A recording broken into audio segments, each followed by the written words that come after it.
আবিরটাই ছবিতে শার্টলেস হয়েছে। Your baby coming out. I'm really excited. মানে 2.5 বছর পর finally it's in the light of the day. I'm very very excited. তারপর তারা সুখে ও শান্তিতে বসবাস করিতে they live happily ever after. আমার 90% ছবির ক্ষেত্রে সেটা হয় না। যে ছবিতে কৃষ্ণ আছে মানে আবির আর অর্জুন একসঙ্গে, সেই ছবিতে বিয়ে চিন্তা কিসের?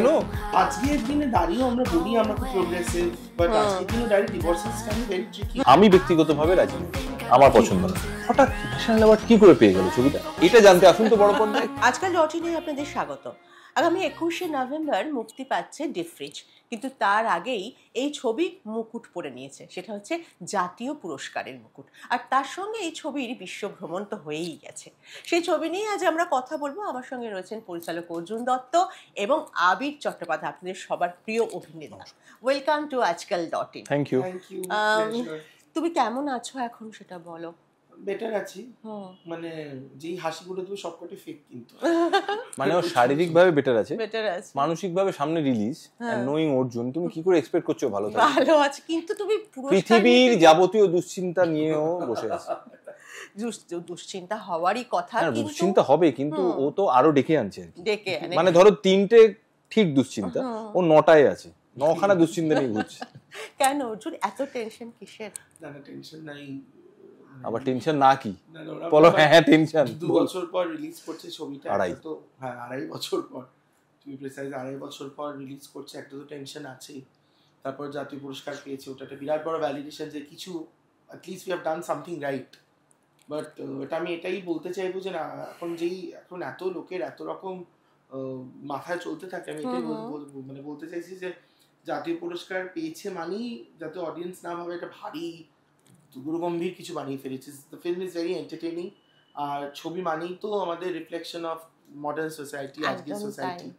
তো স্বর্ণাব মিলি যেটা আবিদ্যা তনুশ্রী প্লে করছে ক্যারেক্টারসগুলো কোনো ডেইলি লাইফে আজকাল অনেক আমি শুনবো, কিন্তু আমি তার আগে একটা কথা বলতে চাই। যে ছবিতে কৃষ্ণ আছে মানে আবির আর অর্জুন একসঙ্গে, সেই ছবিতে গিয়ে চিন্তা কিসের?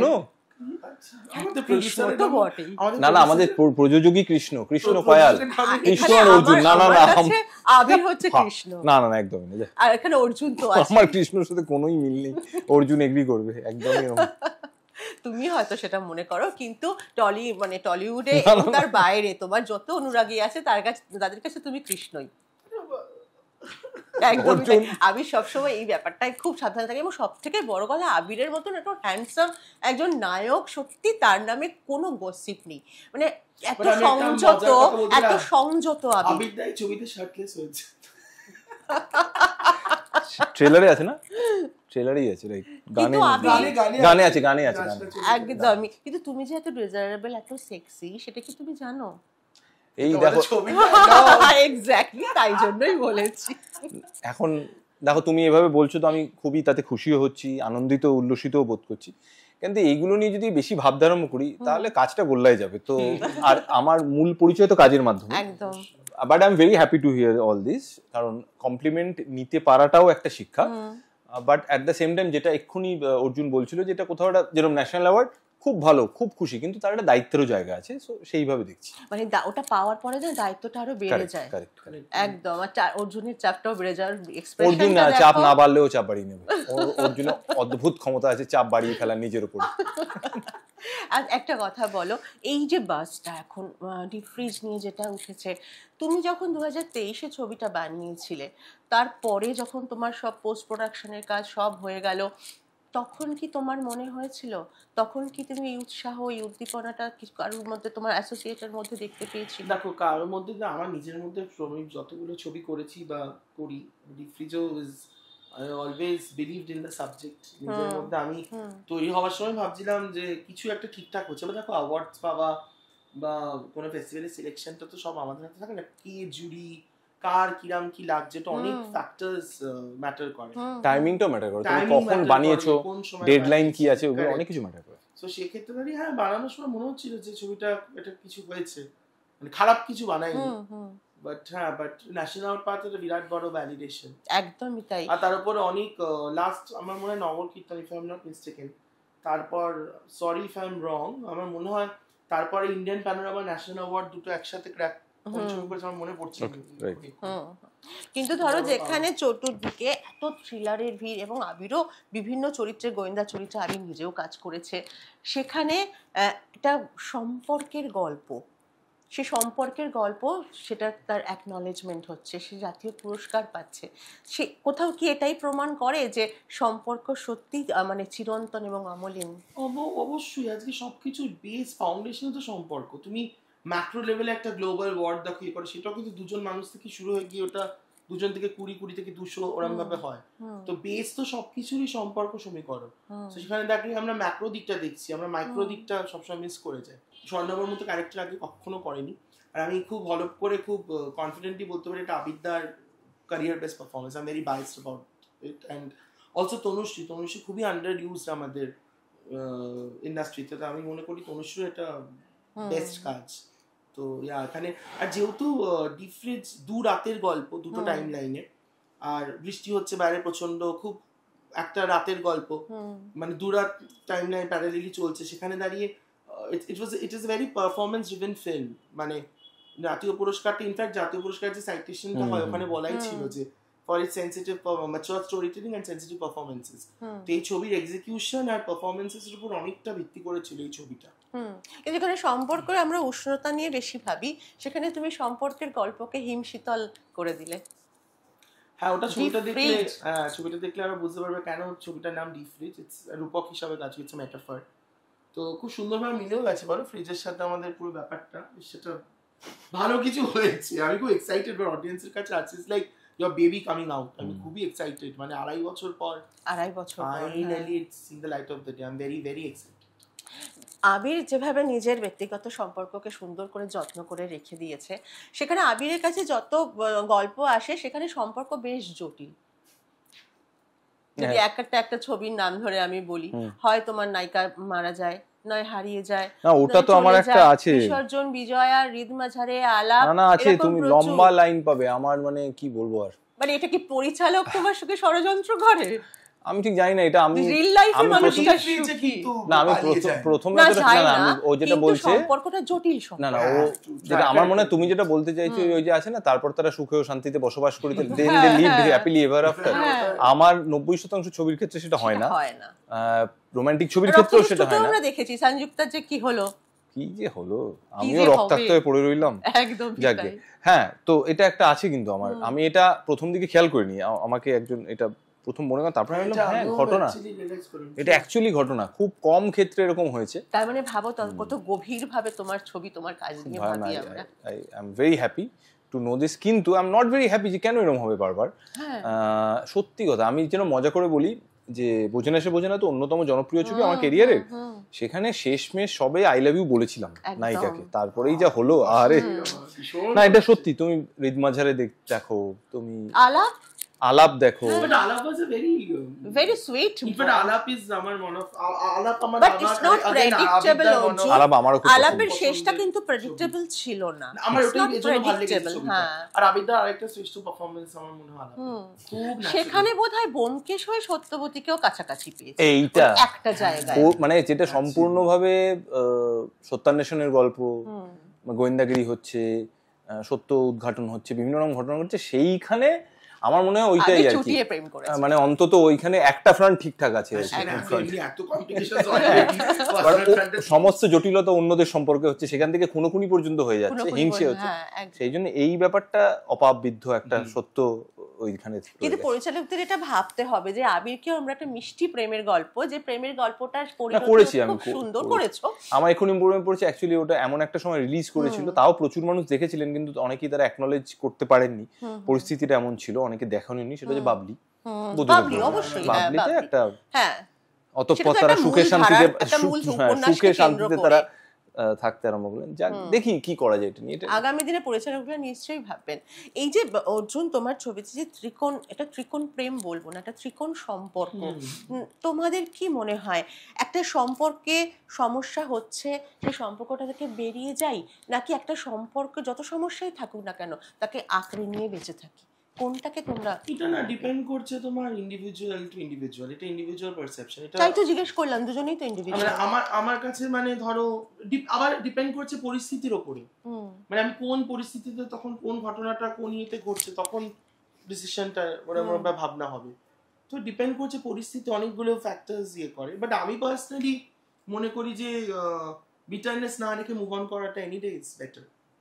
আবির, যখন মাঝখানে একজন সন্তান থাকে, হ্যাঁ এটা বলা হয় যে সন্তান সন্ততির দিকে চেয়ে অনেক বাবা মাই হয়তো দম্পতি হিসেবে এক জায়গায় থাকতে পারছে না, কিন্তু যেহেতু সন্তানের প্রতি একটা দায়িত্ব আছে সেই কথাটা ভেবে তারা একসঙ্গে থেকে গেছেন, এরকম অনেক অনেক উদাহরণ আছে। তবে সেক্ষেত্রে সেই একসঙ্গে থাকাটা তো শুধু স্বামী স্ত্রী হিসেবে হচ্ছে না, সেটা তো বাবা মা হিসেবে, বাবা মা হিসেবে। দেখো এগুলো না বলা খুব কঠিন, এগুলো খুব থিন লাইন ওয়াকিং। আমার মনে হয় যে এটা যারা ওই সম্পর্কে আছেন যে দুটো মানুষ তাদের উপরই নির্ভর করবে। অনেকে বলবেন যে দেখো এই সত্যি কথা এতটাই বিটার হয়ে গেছে সম্পর্কটা আর কিছু নেই, তো ইটস বেটার টু পার্ট। আবার অনেক সময় অনেক বাকি অনেক বাঁধন থাকে, সেটা সব সময় কিন্তু ছেড়ে বেরিয়ে আসা যায় না, সম্ভব হয় না। বাচ্চারা প্রচন্ড সাফার করে, কেন বাচ্চাটার কাছে তো তারা বাবা মা, বাচ্চাটার কাছে তারা বাবা মা।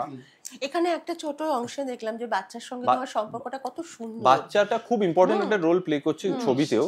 আর আমি একটা জিনিস, এটা আমার মাঝে মধ্যে বিভিন্ন, দেখো এটা তো খুব একটা নতুন একটা গল্প তো আমরা বলছি না, এরকম প্রচুর গল্প হয়েছে, বিশেষ করে বাংলা ছবিতেও আমরা দেখেছি।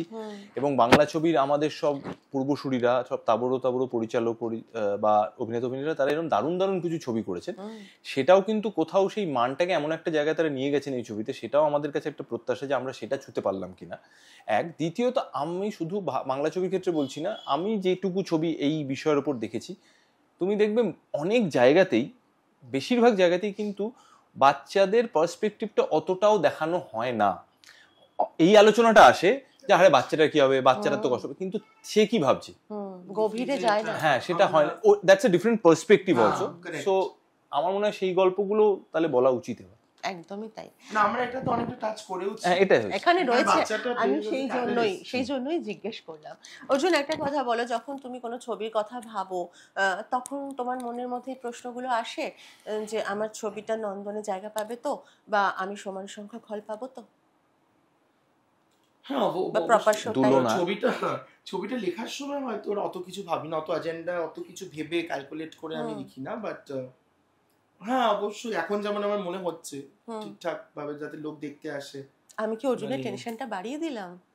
না, বাট এটা তো বাড়াওনি, এটা ছিল ওর বিভিন্ন রকম চিন্তার যে কণাগুলো ছিল, তুমি কণাটাকে একটু নাড়িয়ে ওপরে করে দিয়েছো।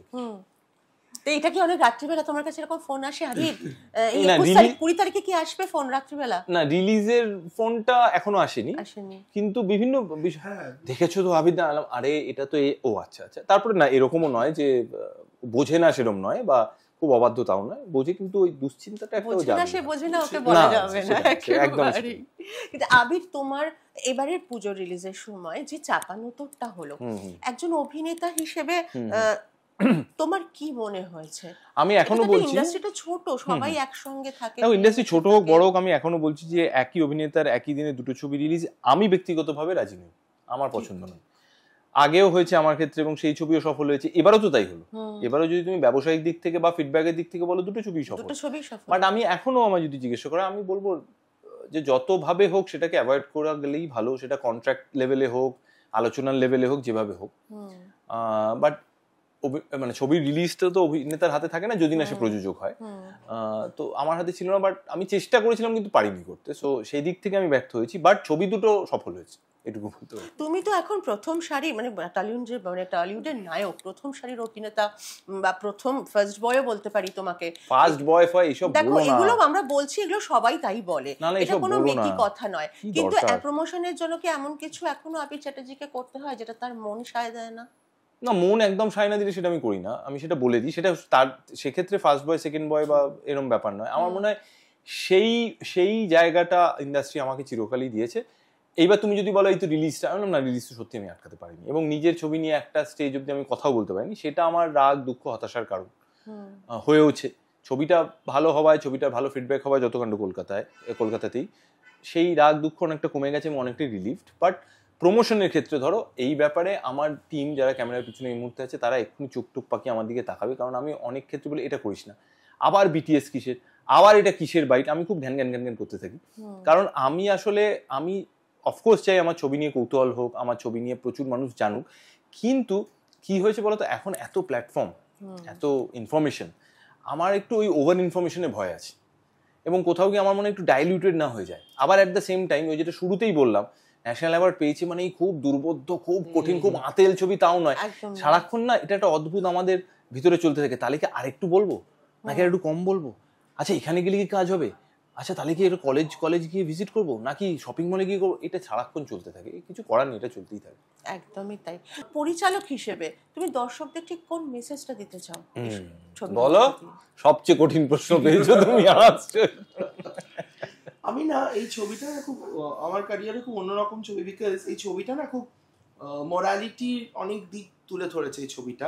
এই ছবিটাকে না আমি ইচ্ছা করে ওপেন এন্ডেড রেখেছি, লেট দ্য অডিয়েন্স ডিসাইড কে ঠিক কে ভুল, কোনটা ঠিক কোনটা ভুল, ওরা ডিসাইড করুক। আমি পিস অফ আর্ট আমার যেটা মনে হচ্ছে আমি ছবিতে তৈরি করেছি ওরকম ভাবে। মেসেজ যদি বলে আমি দিতে চেয়েছি, মানে আমি যেটা বললাম, আমি মনে করি যে কোনো সম্পর্কে যদি তুমি if you are not happy, bitterness থেকে মুভ অন করো। এবার ওটা হয়তো অনেকে আমার সাথে এগ্রি নাও করতে পারে, but I know this film is going to spark conversation. কারণ খুবই মনে হয় ভালো লাগছে না, একদম ঠিক হয়তো কোনো মনে হবে না এটা কি করে হতে পারে, এটা ঠিক না, যে ফিডব্যাকটা আমরা পেয়েওছি না, হাউ ক্যান দিস বি, না এটা হতে পারে না, বাট এটা আমার খুব মজাও লাগছে এজ ফিল্ম মেকার, একটু মানে একটা টুইস্ট থাকলো বা একটা রহস্য রেখে দিলাম। বাট এটা আমারও ভালো লাগছে যে দেখো যে কোনো ছবি নিয়ে কথা হচ্ছে মানে ছবিটা ইম্পর্টেন্ট জায়গায় একটা গেছে, তো সেটাও খুব ইম্পর্টেন্ট যে লোকে যদি কথা বলে, অডিয়েন্স ছবিটা দেখার পর, এটাও আমার কাছে বিরাট বড় প্রাপ্তি আমাদের সবার কাছে। এবং সব থেকে বড় যে কথাটা, তুমি যে বিষয়টা নির্বাচন করেছো, এই বিষয়টা দর্শক রিলেট করতে পারবে, এরকম বহু সম্পর্ক আছে, এক্সিস্ট করে। আজকের দিনে দাঁড়িয়েও আমরা বলি আমরা খুব প্রোগ্রেসিভ, বাট আজকের দিনেও দাঁড়িয়ে ডিভোর্সেস ক্যান বি ভেরি ট্রিকি। আজকের দিনে দাঁড়িয়েও ডিভোর্স আর টাবু, লোকে কি বলবে, এই লোকে কি বলবে ভেবে ভেবেই আমরা জীবনটা ওরকম ভাবে কাটি দিয়ে, কি বলবে সে কি বলে, তুমি নিজে ঠিক থাকো, piece of mind is very important. ঠিক তার উল্টো দিকে মানে কয়েনের উল্টো দিকটাও একটা আছে, কেউ কেউ চায় যে যা খুশি হয়ে যাক আমার সম্পর্কটাকে আমি ধরে রাখি। হ্যাঁ হতে পারে, দুটো কয়েনের এপিটার ওপিট। এখানে অনুরাধা বা আমাদের নেই, তনুশ্রী নেই, তাই তাদেরকে প্রশ্ন করতে পারছি না, বাট আবির তোমাকে আমার প্রশ্ন সেটা হচ্ছে যে এই যে সম্পর্কের দোলাচলটার মধ্যে দিয়ে পুরো ছবিটাই তুমি গেছো, কখনো তোমার প্রাক্তনের কাছে ফিরতে ইচ্ছে করছে, কখনো আবার তোমাকে বর্তমানকে জবাবদিহি করতে হচ্ছে। এই ক্রাইসিসটা কতটা ফিল করলে, কতটা কঠিন এইভাবে ব্যালেন্স করাটা? স্বর্ণাভর ক্ষেত্রে খুবই কঠিন ছিল, কারণ স্বর্ণাভ নিজেও জানে না, স্বর্ণাভর কাছে নিজেকে নিয়ে অনেক প্রশ্ন আছে, এবং স্বর্ণাভ কিন্তু সেটা একটা জায়গায় অনেকটা ছবি শেষে গিয়ে সেটাও স্বীকার করে যে I also don't know what happened or what ever happened weather it was right or wrong. এবং স্বর্ণাভ একটাই কথা বলে যে সময়টা খুব ইম্পর্টেন্ট, দ্য টাইম ফ্রেম আর সময়েরই বয়ে যাওয়াটা, এটাও খুব ইম্পর্টেন্ট। স্বর্ণাভ ওইটুকু জায়গায় এখন অব্দি আসতে পেরেছে, স্বর্ণাভরও টাইম লাগছে প্রসেস করতে পুরো ব্যাপারটা। ইভেন স্বর্ণাভ ডাজন্ট নো যে ও যেটা করেছিল সেটা ঠিক ভুলের থেকেও বড় কথা ও কি করেছিল, কেন করেছিল, সেটাও ও যে খুব ক্লিয়ার সে ব্যাপারে তা নয় কিন্তু।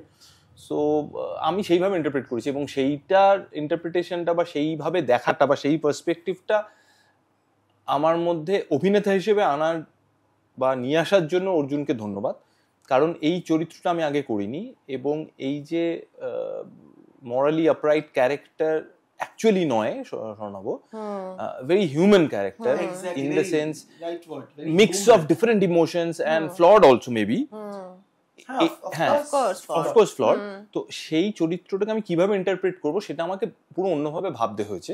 সো অ্যাজ একজন অভিনেতা হিসেবে এটা একটা ওয়েলকাম চ্যালেঞ্জ ছিল আমার কাছে, যে আমাকে ভাবতে হবে এবং ওইভাবে। আমি পয়েন্টটাই চাইছিলাম যে তুমি তো প্রত্যেক অভিনেতা নিজেকে ভাঙে, তার চরিত্রের বিপরীত, তার যেরকম নয় সেই চরিত্র অভিনয় করে, কিন্তু কোথাও কি তোমার এই ক্যারেক্টারটা মনে হচ্ছে খুব চ্যালেঞ্জিং? হ্যাঁ অফকোর্স, আমি তো বললাম এই কারণেই, এবং পুরো বিষয়টাই কিন্তু অত্যন্ত সাটল, কোনো ডিফাইন্ড জায়গা নেই, কোনো চৌকুপি করা নেই বা কোনো কিছু হ্যাঁ গলায় রক টক ফুলিয়ে আমি এটা ভুল করেছি কি করে করলাম এরকমও নেই, আমায় ক্ষমা করে দাও এটাও নেই, আস্ফালন নেই না। মানে ভীষণ ভেঙে পড়াটাও ওর যেভাবে প্রকাশ করছে বা যেভাবে প্রকাশ করতে চেয়েছে পরিচালক খুব সাটল, সেইটা আমার মনে হয়েছে যে একজন অভিনেতা হিসেবে এটা আমাকে ভাবতে বাধ্য করেছে অন্যভাবে। অন্যভাবে ইন্টারপ্রেট করতে পারে। এই ছবিটা যখন জাতীয় পুরস্কার তার ঘোষণা হয় তখন ব্যক্তিগতভাবে একজন সাংবাদিক হিসেবে আমি নিজেও খুব আনন্দ পেয়েছিলাম, কারণ আমার মনে হয়েছিল যে এখনো দর্শক বলুন বা বিচারক বলুন, জুরি বলুন, যারাই বলুন, বাংলা ছবির কন্টেন্টকে এখনো কিন্তু কেউ হারাতে পারে না। কন্টেন্ট যদি ভালো হয় এবং সম্পর্কের গল্প যেখানে প্রাধান্য পায়, কোথাও যেন আমাদের মনে হয় যে হ্যাঁ, আমরা সম্পর্কটাকে এখনো জড়িয়ে থাকতে পেরেছি। সো তোমাদের অনেক অভিনন্দন। এই ডিফ্রিজ নিয়ে তোমরা দর্শকদের কি বলবে? 21 নভেম্বর রিলিজ করছে ডিফ্রিজ থিয়েটার্সে। প্লিজ প্লিজ প্লিজ ছবিটা দেখবেন, আপনাদের মতামত জানাবেন, ভালো খারাপ যেটাই হোক, বাট ছবিটা প্লিজ দেখবেন। বিকজ আপনারা যদি ছবিটা দেখেন, সাপোর্ট করেন, তাহলে আমার মতো ফিল্ম মেকার্স, আমাদের যে new wave of film makers আছে, নতুন ছবির কন্টেন্ট তৈরি হচ্ছে, তাহলে আমরা সাহস পাবো এরকম ছবি করার। ওর জন্য একটু হাসি মুখে বলো। Please please please 21 November. এই যে আমার মুখটা দেখছেন তো, ওটা দেখি প্লিজ কাম, কতটা টেনশনে আছি। Please come. আর আবির? যেরকম বললো অর্জুন, আমরা সকলেই একই কথা বলছি যে 21শে নভেম্বর ডিফ্রিজ ছবিটা রিলিজ করছে বড় পর্দায়। আমার কাজ যাদের ভালো লাগে তাদেরকে তো অবশ্যই বলবো, বা যারা বাংলা ছবি দেখতে ভালোবাসেন, বা ছবি এমন মানুষ আছেন যারা ছবি দেখেন ছবি দেখার আনন্দে, এবং ছবিটা চান তারা কোথাও থেকে যাক তাদের মধ্যে, বা ছবি নিয়ে বিভিন্ন রকম আলোচনা হোক, এই ধরনের দর্শকদের কাছে আমার মনে হয় ডিফ্রিজ ছবিটা is a good gift to them. So তারা আসুন, বড় পর্দায় দেখুন। আর মজা করে বলি, হঠাৎ ন্যাশনাল অ্যাওয়ার্ড কি করে পেয়ে গেল ছবিটা, এটা জানতে আসুন তো বড় পর্দায়। কেন পেল ন্যাশনাল অ্যাওয়ার্ড, কেন পাবে, এরকম প্রশ্ন যদি থাকে তাহলেও বড় পর্দায় এসে ছবিটা দেখুন 21শে নভেম্বর। আর আপনাদের যারা আবিরকে নিয়ে প্রচুর কৌতূহল, প্রচুর উৎসাহ, প্রচুর প্রশ্ন জিজ্ঞাসা, তারাও এসে দেখুন স্বর্ণাভ কিভাবে ব্যালেন্স করছে।